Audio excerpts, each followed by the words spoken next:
contar de 1 até 150? Para nada, por nada. Só responde a pergunta. Sabe contar?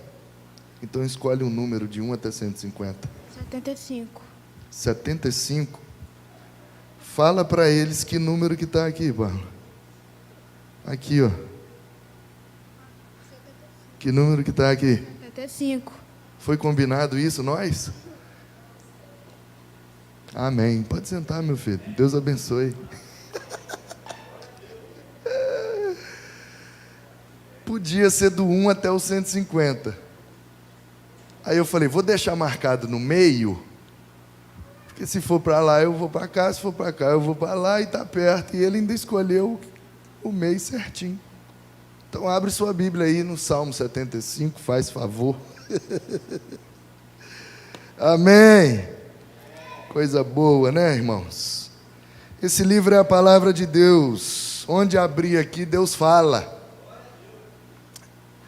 Nós só precisamos entender e permitir que o Espírito aplique em nossas vidas e posicionarmos com coragem para colocar em prática aquilo que Deus falar com a gente nessa noite. É simples assim. Deus fala. A gente só precisa conhecer o livro para entender melhor o que ele fala. E esse é um salmo de Asaf, Salmo 75. Esse grupo de salmos aqui do 75 é um grupo de salmos de Asaf. Ele não está aí hoje não, né? Não. Nosso salmista, Asaf, cru. Salmo 75 diz assim: graças te rendemos, ó Deus, graças te rendemos. Invocamos o teu nome e declaramos as tuas maravilhas. Pois disseste, quando chegar o tempo determinado, julgarei com retidão. Ainda que tremam a terra e todos os seus moradores, eu firmarei as suas colunas. Digo aos soberbos que não sejam arrogantes, e aos ímpios que não fiquem de nariz empinado. Não levantem orgulhosamente o seu nariz, nem falem com insolência. Porque não é do Oriente, não é do Ocidente, nem do deserto que vem o auxílio. Deus é o juiz. A um ele humilha, a outro ele exalta. Porque na mão do Senhor tem um cálice, cujo vinho espumeja, cheio de mistura, dele dá a beber. Sorvem-no até a última gota todos os ímpios da terra. Quanto a mim, exultarei para sempre, cantarei louvores ao Deus de Jacó. Ele diz: abaterei as forças dos ímpios, mas a força dos justos será exaltada. Amém. Você sabe que todo salmo é a letra de uma música. Portanto, não sei como em Israel, nos dias de Asaf, era chamada essa música. Não sei. O que eu sei é que ela foi composta para que o líder dos cantores do templo pudesse cantar essa música com todos os cantores levitas, segundo uma melodia que era muito conhecida naqueles dias, e o nome da melodia era Não Destruas. Tinha uma música chamada Não Destruas, e ela tinha uma melodia. Sei lá qual era a melodia dessa música Não Destruas. E o Asaf, quando escreveu esses versos, ele disse: olha, quando os cantores forem cantar esses versos, aí ele deu essa orientação ao líder dos cantores. Em algumas traduções a Bíblia chama de mestre de canto. Então o líder dos cantores vai passar esses versos para os cantores e eles vão cantar segundo a melodia de Não Destruas. Exemplo, nós temos o hino nacional brasileiro, né? Qual é a melodia do hino nacional brasileiro?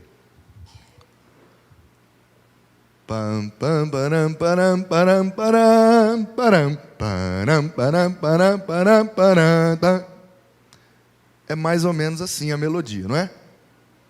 Aí vamos supor que um de nós aqui receba aí uma iluminação de Deus. Nosso Deus, me veio aqui alguns versos e eu quero cantar para Deus. Vou escrever aqui uns versos. Aí você escreveu: graças te rendemos, ó Deus, graças te rendemos. Invocamos o teu nome e declaramos as tuas maravilhas. Aí você escreveu esse verso: graças te rendemos, invocamos o teu nome e louvamos tuas maravilhas. Aí você fala: pastor, estou com um verso aqui. Você pode cantar esse verso para mim? Posso, mas como que é a melodia? Aí você fala: a melodia do hino brasileiro. Aí eu: ok, então é: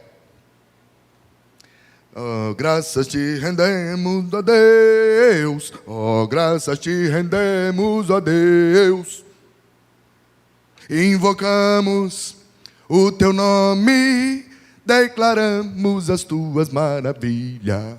Entendeu ou não? Cantando esse verso segundo a melodia do hino nacional brasileiro. Eu não sou cantor, ainda estou com a garganta ruim, tá bom demais. O que é que eu quero que você entenda?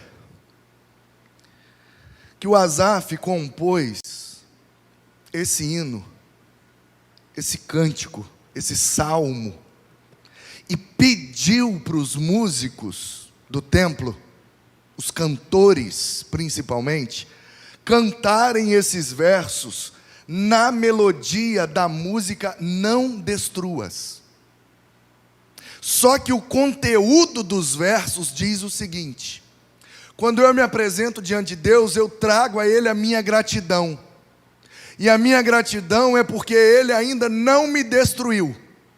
Mas Ele está de olho no mundo aí, e o mundo está cheio de ímpios e soberbos. E Ele está dizendo: vou julgar a todos. A uns vou exaltar, a outros vou humilhar. A uns vou salvar, a outros vou condenar. Esse é o conteúdo do salmo. E a melodia que o Asaf pediu para cantar esse conteúdo é a melodia chamada Não Destruas. Portanto, qual é a primeira lição que nós temos aqui, irmãos? E o nosso tema, e essa é a última mensagem dessa série de abril, chamada Conectados com a Palavra de Deus. Por que é que nós temos que nos conectar? Porque a palavra de Deus traz verdades absolutas. E uma dessas verdades é: Deus é juiz sobre todos. Ele julga. Quando quer, como quer, para o que Ele quiser.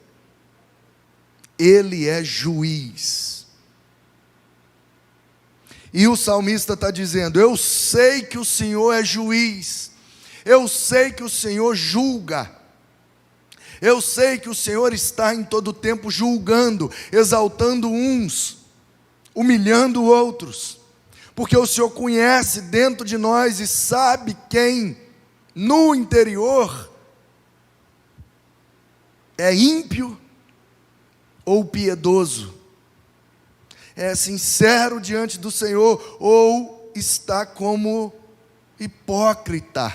E a palavra hipócrites no grego é a palavra usada para o ator do teatro. Deus sabe quem é de verdade e quem é de mentira. Deus sabe quem está na sinceridade e quem está na falsidade. Então Ele pode julgar, e só Ele pode, porque só Ele consegue sondar o íntimo de cada um de nós. E aí o Asaf está dizendo, isso é uma grande verdade, a gente precisa cantar isso.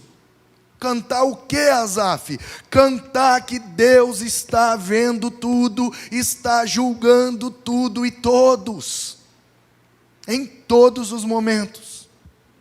Ele não é só aquele juiz que lá no último, no juízo final, há de julgar. Não, Asaf está dizendo, Ele julga o tempo todo. O tempo todo as pessoas estão colhendo o que plantaram. Isso é uma lei criada por Deus, chamada lei da semeadura. Quem planta, colhe.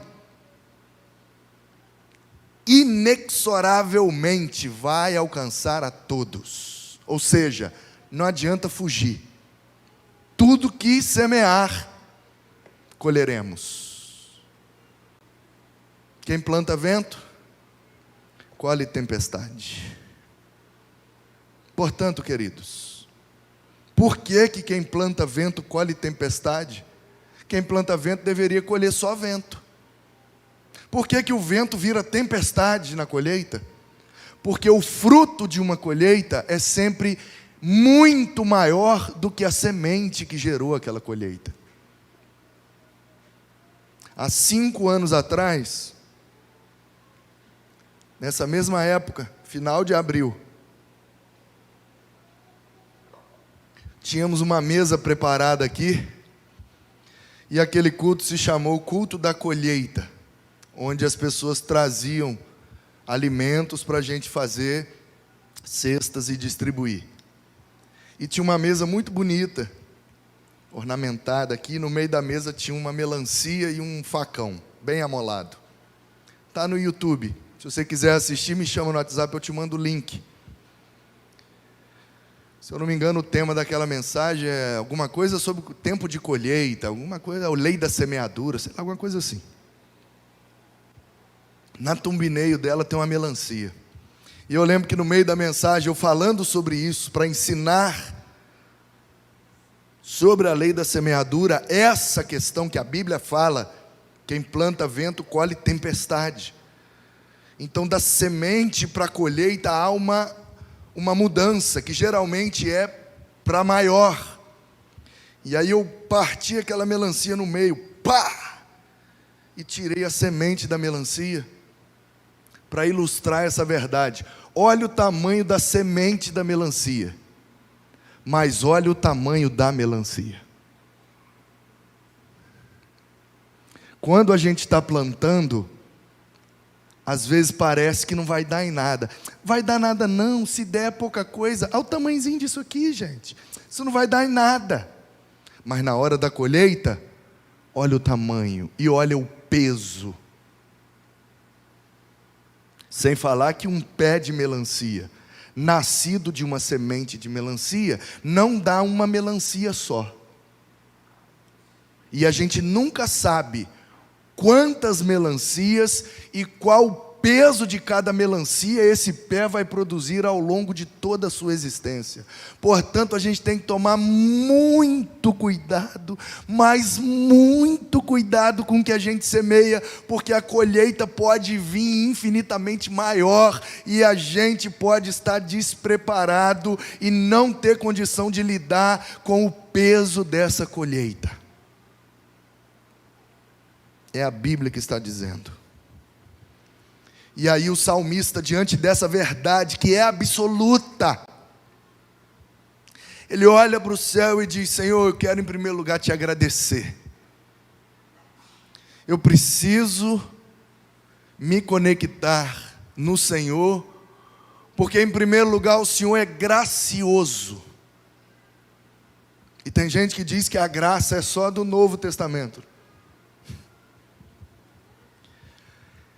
Eu me rebelei contra o Senhor, eu sou pecador, eu não sou perfeito, eu tenho muitos erros, muitas limitações, muitas dificuldades.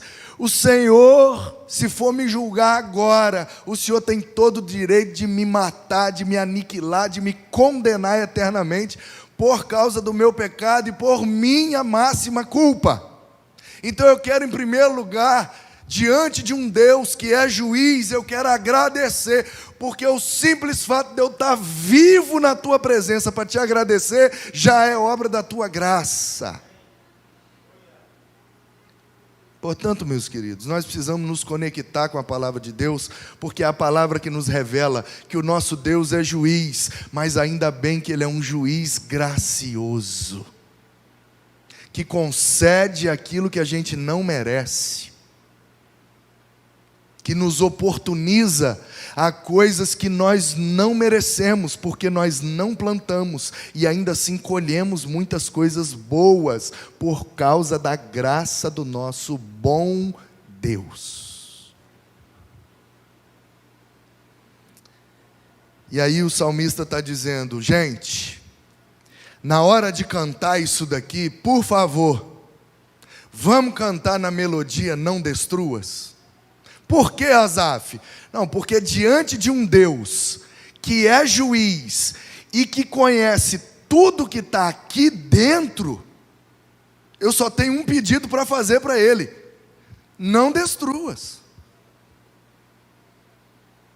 Porque Ele lê os meus pensamentos e sondou o meu coração, conheceu meus sentimentos. Eu, pecador que sou, diante de um juiz que lê a minha mente e sonda meu coração, eu só tenho um pedido para fazer para Ele: por favor, não me destrua.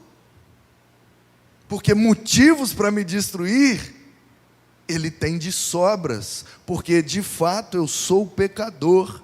Minha mente não pensa só coisas boas, meu coração não sente só coisas boas, e minha língua não fala só coisas boas. Que Ele tenha misericórdia de mim e não me destruas. Você tem esse sentimento quando você se dá conta de que você está na presença de Deus? Gente, Deus está aqui, como Jacó. E o penúltimo verso diz, eu vou chegar lá, que nós louvamos ao Deus de Jacó. E curioso que Jacó, lá em Gênesis, teve o seu nome mudado para Israel. Sim ou não? Lá em Gênesis, no Val de Jaboque, Val mesmo, não é vale, vale, depressão entre dois montes. Val é o estreitamento de um rio. Então o rio Jordão, na região de Jaboque, fica bem estreitinho, um corguinho assim, que dá para passar de um lado para o outro fácil. Então todo mundo que quer atravessar o Jordão com criança, com animal, com mudança, passa ali por Jaboque, porque o rio é bem estreitinho, dá para passar. E se você lê o texto, Jacó está vindo com a família, com os filhos tudo, com os bichos tudo, e indo mudando para o outro lado. Então ele atravessa o rio com tudo, dá as orientações, fica por ali, vai montando acampamento, eu vou ali e já volto.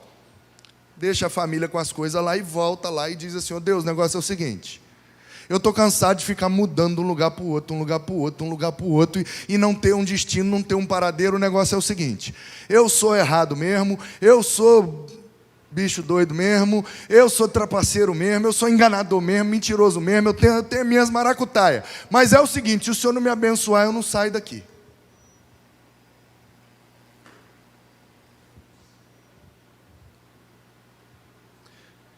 E eu não vejo Jacó falando a frase do Asaf, ou pelo menos sugerido pelo Asaf: não me destruas.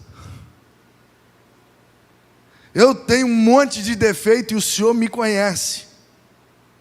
Aliás, eu não sei nem por que o Senhor me escolheu, porque o meu irmão era muito melhor que eu. O meu irmão é o mais velho, primogênito. Só por isso, já era para ter escolhido ele. O meu irmão é trabalhador, honesto, um bom filho, honra meu pai. Nunca deu um motivo. E eu não sou trabalhador, eu sou preguiçoso, eu sou mentiroso, eu dou nó em pingo d'água. Afinal de contas, por que é que o Senhor me escolheu? Ou o Senhor me abençoa, porque eu não aguento mais viver me sentindo amaldiçoado. Sabe o que é viver se sentindo amaldiçoado? É enxugar gelo. Você faz, e quando você olha o gelo, ele está molhado de novo. Aí você pega o pano, enxuga, aí você bota o gelo, quando você vai guardar o pano que você volta, ele já está molhado de novo. É o cachorro correndo atrás do rabo, sabe como é que é? Aquele cachorro que tem um toque, e ele fica querendo morder o próprio rabo. Roda, gasta energia, gasta tempo, vai, e quando consegue, sente dor. Quantos de nós não vivemos assim, hein? E quando eu digo quantos de nós, eu digo nós, aqui dentro, e também nós lá fora. Se a gente olhar para os mais de 7 bilhões de pessoas hoje no mundo, quantos não estão enxugando gelo por aí? Quantos não estão correndo atrás do rabo por aí? Corre atrás, e quando consegue, se machuca. Dá prejuízo, dá errado. Foi tudo por água abaixo. Jacó era assim. E ele falou: Deus, esse negócio tem que acabar. Eu não aguento mais. Não aguento mais enxugar gelo. Não aguento mais correr atrás do rabo. Eu preciso que o Senhor me abençoe. Não dá mais para viver desse jeito. E aí um anjo aparece para ele. E ele segura o anjo e fala: ou você me abençoa, o primeiro UFC da história da humanidade. Vale tudo. E o Jacó deu um armlock na asa do anjo, que seria o que? Um wing lock? Uma chave de asa. E o anjo: me solta, rapaz, me solta. E ele: não, solto não. Você não conhece meu sobrenome? Eu sou o Jacó Grace. Faixa preta aqui da Palestina. E aí o anjo: não vai soltar? Não, então toma. Tuf. Com a outra asa vai lá e fere. A Bíblia diz a juntura da coxa. Porque quando o João Ferreira de Almeida traduziu, pegava mal escrever virilha na Bíblia. Na juntura da coxa é na virilha, é ali mesmo. Tum. Aí ele: ai, e o anjo foi embora. E aí ele saiu mancando. Veja só que paradoxo.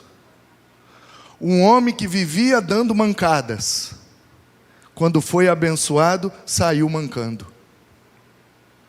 Para nunca mais se esquecer que mesmo dando nossas mancadas, Ele, sendo juiz, tem direito de nos destruir, mas Ele preferiu derramar da sua graça e nos abençoar.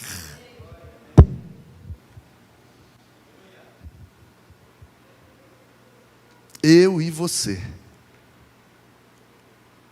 não merecemos, não merecíamos e não mereceremos, mas ainda assim Ele decidiu nos abençoar, nos dar da tua graça, nos oferecer o seu Filho e derramar o seu Espírito para que nós fôssemos abençoados e tivéssemos o nosso nome mudado, assim como Jacó virou Israel, nós de condenados viramos salvos, filhos de Deus.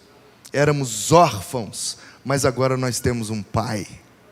um Pai celestial que um dia nos reunirá e todos os seus filhos, na companhia do seu primogênito filho, vão conviver e adorar a Ele por toda a eternidade. Merecíamos o inferno, a morte, o lago de fogo, mas Ele quis nos abençoar, porque Ele é justo, mas Ele não deixou de ser gracioso. É por isso que graças te rendemos, ó Deus, graças te rendemos, invocamos o teu nome e declaramos as tuas maravilhas, mesmo não merecendo. A nossa vida é maravilhosa pelo simples fato do Senhor não ter destruído a gente.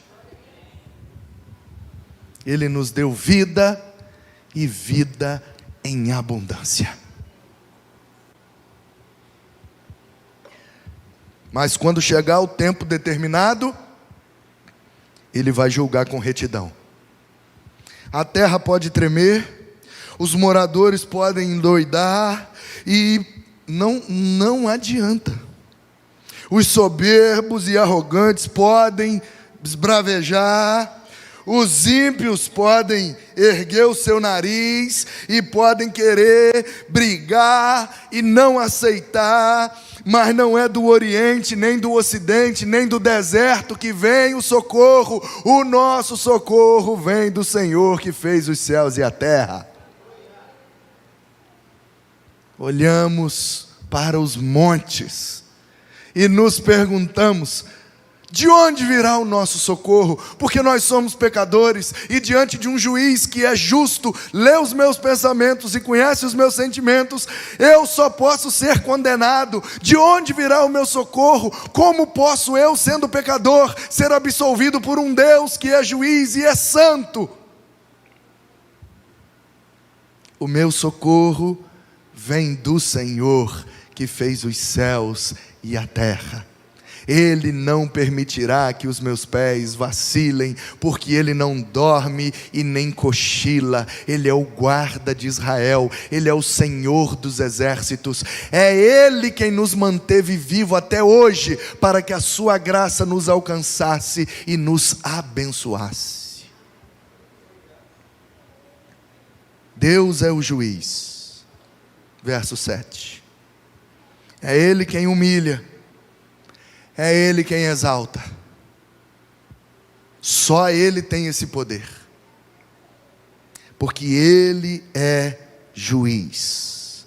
E quanto a nós, os crentes, e quanto a nós, os filhos, e quanto a nós, o Israel de Deus, diz o salmista, quanto a nós, exultaremos para sempre e cantaremos louvores ao Deus de Jacó.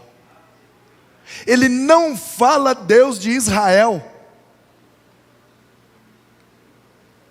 Asaf está muitos anos depois de Jacó, gente.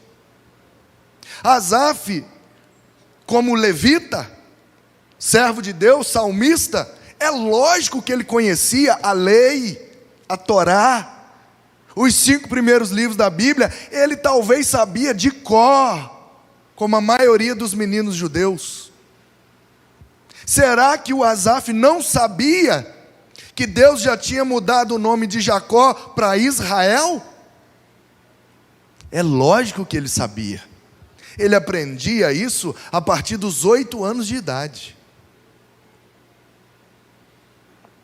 Então, por que é que mesmo sabendo que Jacó teve o seu nome mudado para Israel, ao invés de falar que nós exultaremos e cantaremos louvores ao Deus de Israel, ele preferiu usar o Deus de Jacó,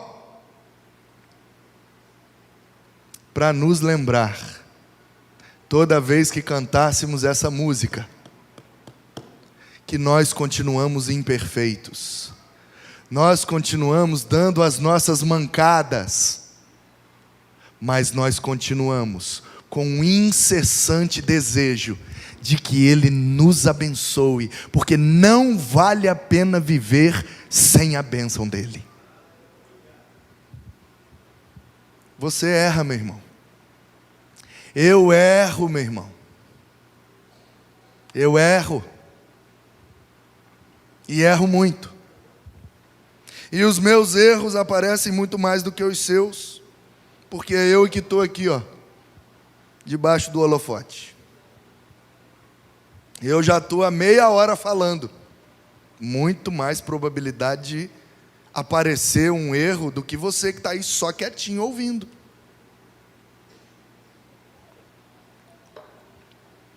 Mas quando nós olhamos para Jacó, a gente entende que o nosso Deus, que é justo, que é juiz, mas que é gracioso, Ele não nos julga conforme os nossos erros, Ele nos julga conforme a sua graça. Ele tinha todos os motivos para escolher Esaú, mas Ele escolheu Jacó. E a grande pergunta, quando a gente está diante desse juiz, é: por que eu? Como eu? Tanta gente melhor do que eu. Mas ele diz: você é Jacó. Mas a partir do momento que a minha graça te tocar, você se torna Israel. Não perfeito, vai continuar mancando o resto da vida, mas não se esqueça, o que te abençoa vai continuar com você enquanto você viver. E você será meu Israel, o príncipe de Deus, aquele que lutou com Deus e prevaleceu. Quem pode ganhar uma briga contra Deus? O Todo-Poderoso. E Deus, naquele anjo, tocou Jacó e saiu, para que ele soubesse: eu poderia te matar, do mesmo jeito que feri sua coxa, podia ter ferido o seu coração, seu pulmão, cortado o seu pescoço, mas eu escolhi não te destruir. Mesmo sendo juiz, mesmo tendo o direito de fazer. Por que, Senhor? Porque o meu negócio é o seguinte, Jacó: eu abaterei as forças dos ímpios, mas a força dos justos será exaltada. Eu não quero saber quantos erros você cometeu, eu quero saber quantos acertos você está disposto a cometer a partir do momento que eu começar a usar você.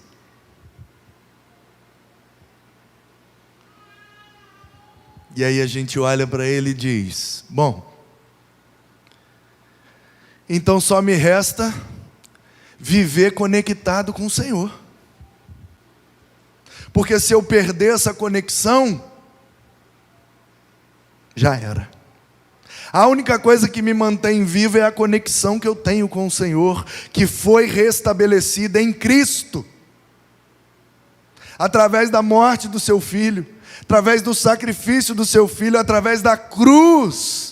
Eu que estava separado de ti por causa do meu pecado, agora a cruz do teu Filho fez uma ponte, me ligou novamente ao Senhor. O Senhor me abençoou, o Senhor agora não vai me destruir, o Senhor me salvou, me redimiu, me justificou, me regenerou, e tem agora uma história para construir a partir desse momento.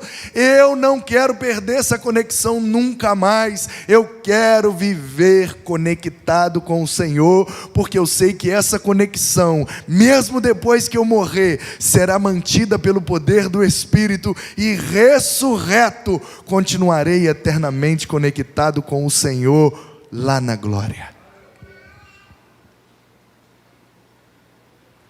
Nós precisamos viver conectados com Deus, e a principal via de conexão é a sua palavra, porque ela traz verdades que nos dão segurança.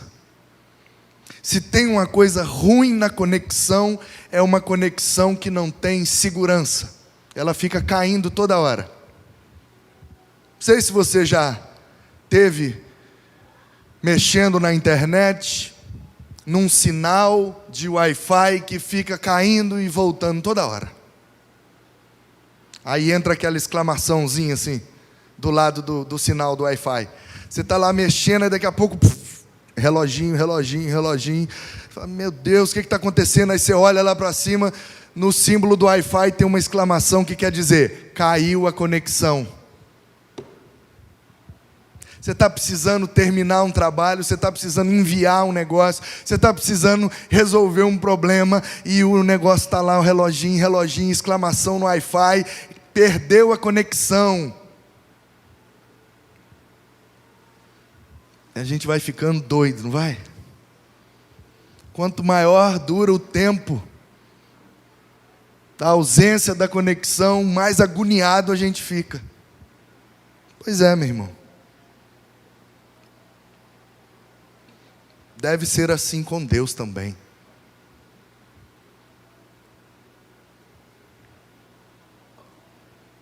O bom é ter uma conexão segura com Ele. E essa conexão segura se dá principalmente, não somente, mas principalmente através da sua palavra. Isso aqui é a nossa segurança. Está escrito, é de Deus. Está escrito, é verdade. Está escrito, é o que me alimenta. Que assim seja, para que a gente se apresente diante dEle com muita gratidão, exultando, não se esquecendo que todos nós éramos Jacó, e em certo sentido continuamos sendo, mas Ele continua insistindo em nos transformar de Jacó para Israel. Ele quer em todo tempo nos abençoar e manter a conexão conosco através da sua graça. Que a graça do Senhor alcance sua vida nessa noite. Que chegue na sua vida, através da graça de Deus, a salvação do Senhor, a bênção do Senhor, a orientação, a direção, a resposta que você precisa, aquilo que você busca diante dEle, que Ele possa te entregar nessa hora, através da sua bondade e da sua graça, não porque merecemos, mas porque Ele escolheu fazer assim. Obrigado, Deus, porque tinha tanta gente melhor do que eu para estar aqui, mas o Senhor escolheu a mim, e eu só tenho que te agradecer, porque o Senhor deveria ter me destruído por causa do meu pecado, mas o Senhor decidiu me abençoar por causa do seu Filho. Muito obrigado, Senhor. Obrigado porque a tua graça nos alcançou, e nós queremos continuar eternamente conectados com o Senhor, através da tua maravilhosa graça. Que assim seja, na minha vida, na vida dos meus irmãos, dos que estão aqui comigo no templo, dos que estão comigo na internet, seja onde for, onde a minha voz estiver chegando, que a tua graça possa alcançar quem está ouvindo, e transformar, e abençoar, orientar e conduzir, porque o Senhor é o Deus de toda graça, e a tua graça está sobre toda a terra está banhada com a tua graça e perante a tua glória. Obrigado, Senhor. Obrigado pelo perdão, obrigado pela salvação, obrigado por ter nos adotado como teus filhos e ter nos abençoado.